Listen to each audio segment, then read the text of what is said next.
Então, pessoal, nesse vídeo a gente vai falar sobre densidade e esse conceito que a gente vai definir aqui, ele vai auxiliar a gente a compreender como que um cubo feito de ferro, um pedaço de ferro, se tu coloca na água ele afunda, enquanto que um navio, né, se tu supor que a maior parte dele é feito de ferro, ele flutua na água.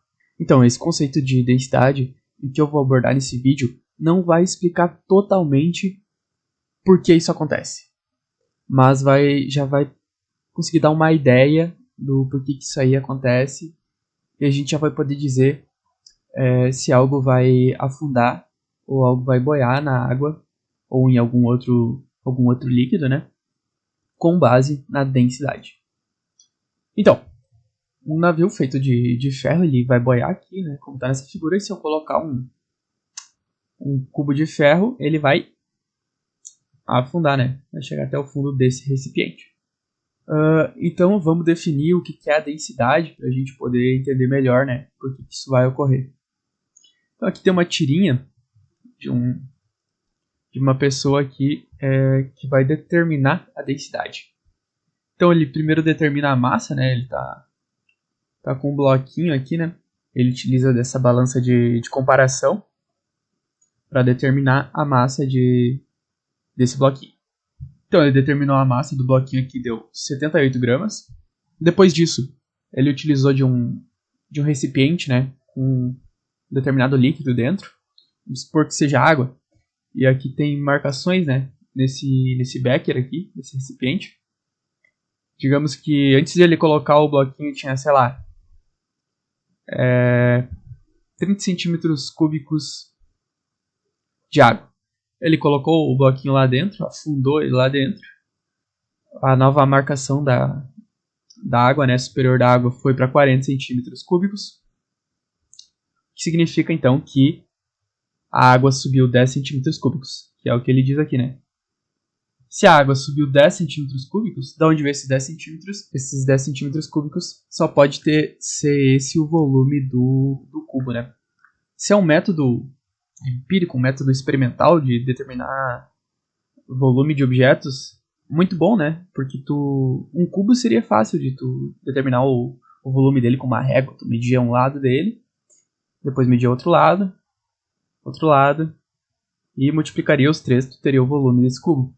Agora, se tu pega um objeto que não tem uma forma tão simples, sei lá, pega uma batata, é bem difícil de tu calcular o volume dele. Mas, colocando na água e fazendo por esse método, se torna um tanto mais simples. E aí o que ele faz? Ele calcula a densidade. E ele calcula através da divisão da massa do objeto que ele encontrou, no caso 78 gramas, pelo volume desse cubo, desse objeto, 10 centímetros cúbicos.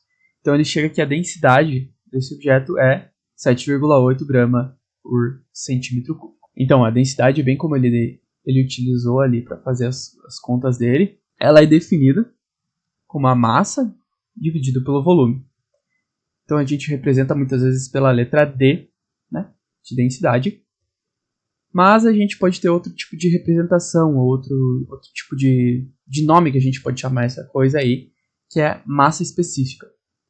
E ela pode ser representada por essa letra grega aqui, que parece um P meio torto, que se chama ρ.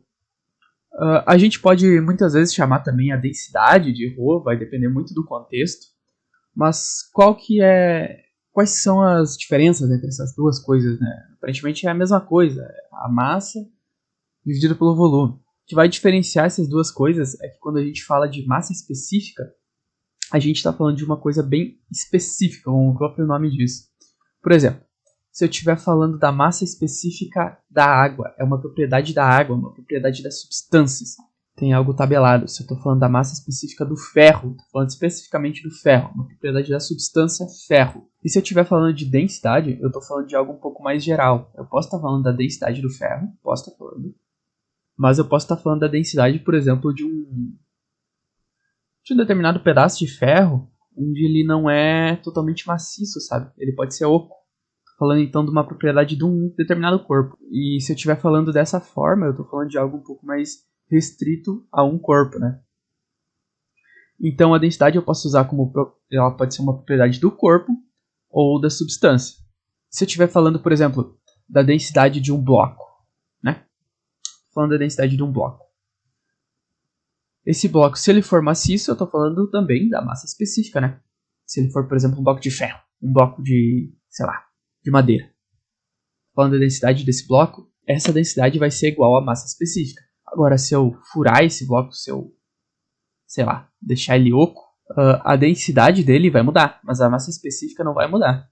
Porque a massa específica da madeira, no caso, estou falando da madeira, da substância madeira, ela vai ser a mesma.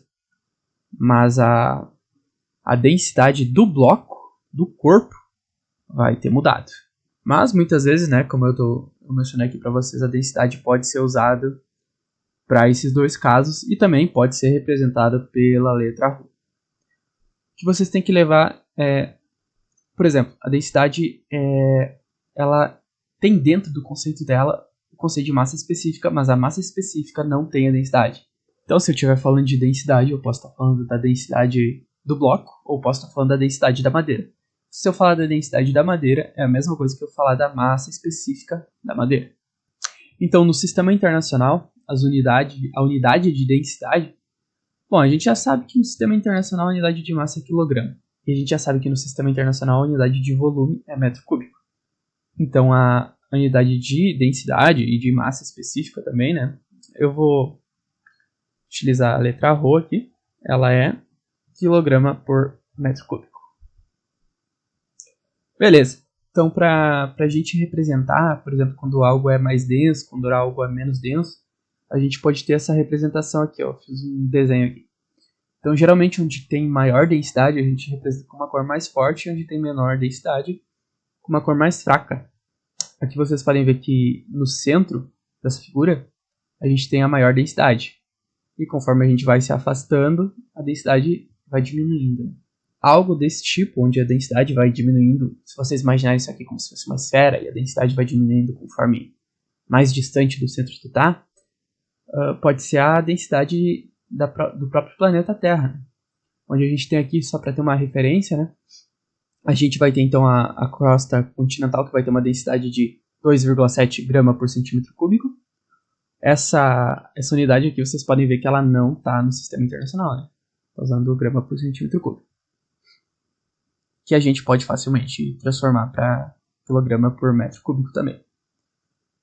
Então, nessa parte mais externa seria 2,7 grama por centímetro cúbico, que seria aqui nessa figura onde está mais clarinho, né? Depois vai ter a crosta oceânica, que vai ter mais ou menos 2,9, segunda camada aqui, né? Então, essa primeira camada da crosta continental, ela vai se situar a uma profundidade de entre 25 a 70 km, né? Seria então essa distância aqui. Essa segunda camada, de 2,9, seria de 6 a 12 km. Seria essa segunda aqui. E depois a gente vai ter o manto superior e o manto inferior, que vão variar então de 3,3 do manto superior, que é a menor, até a maior do manto inferior, que é 5,7. Isso aí vai de 670 km a 2.900 km. Representei aqui. E depois a gente vai ter o núcleo, né, que ele vai de 9,4 a 17 gramas por centímetro cúbico. Claro, né, que essa representação aqui que eu fiz é bem simplificada. Teria que ter mais cores aqui para delimitar melhor, né, e ser uma transição um pouco mais suave.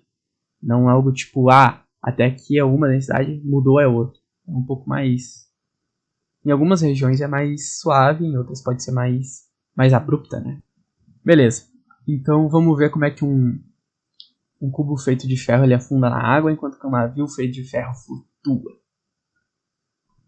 Então, o nosso navio ele vai ter uma determinada densidade. Eu posso representar tanto por eu quanto por ρ.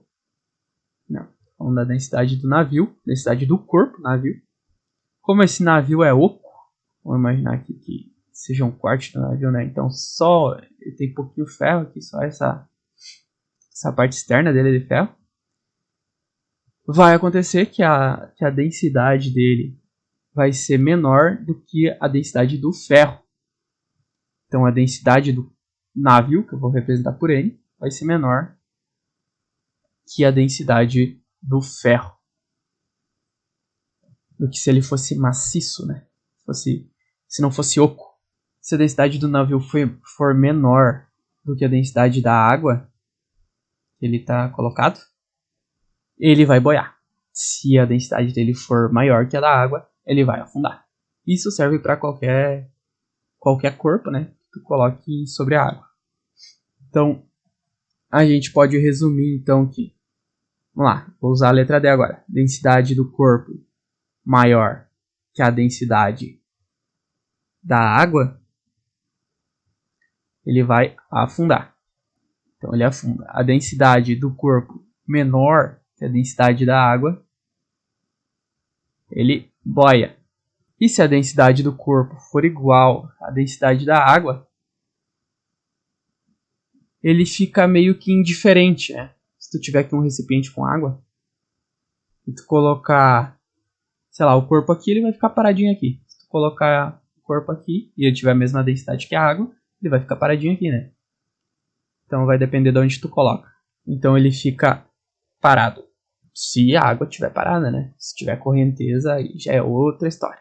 Mas isso aqui sempre vai acontecer. Sempre que a densidade do corpo for maior que a da água, ele vai afundar. Que a massa específica da água, ele vai afundar. Depende. A massa específica da água, ela é a densidade da água pura. Por exemplo, se eu tiver água salgada, a densidade da água vai mudar. Ela aumenta. Para vocês terem uma noção, a densidade da água, ela é 1 grama por centímetro cúbico. Ou, no sistema internacional, né, 1000 quilogramas por metro cúbico. Essa é a massa específica da água. Agora, da água salgada já passa a ser água do mar, né? Ela pode chegar até 1,3 grama por centímetro cúbico. E a densidade de uma pessoa, né, do corpo humano, ela é quase igual à da água, é tipo 1,01 grama por centímetro cúbico. Então, será que é mais fácil uma pessoa que tem essa densidade aqui boiar na água pura ou boiar na água salgada? Bom, a gente tem que a densidade do corpo da pessoa, ela é maior que a da água pura. Se ela é maior que a da água pura, o que acontece é que a pessoa afunda.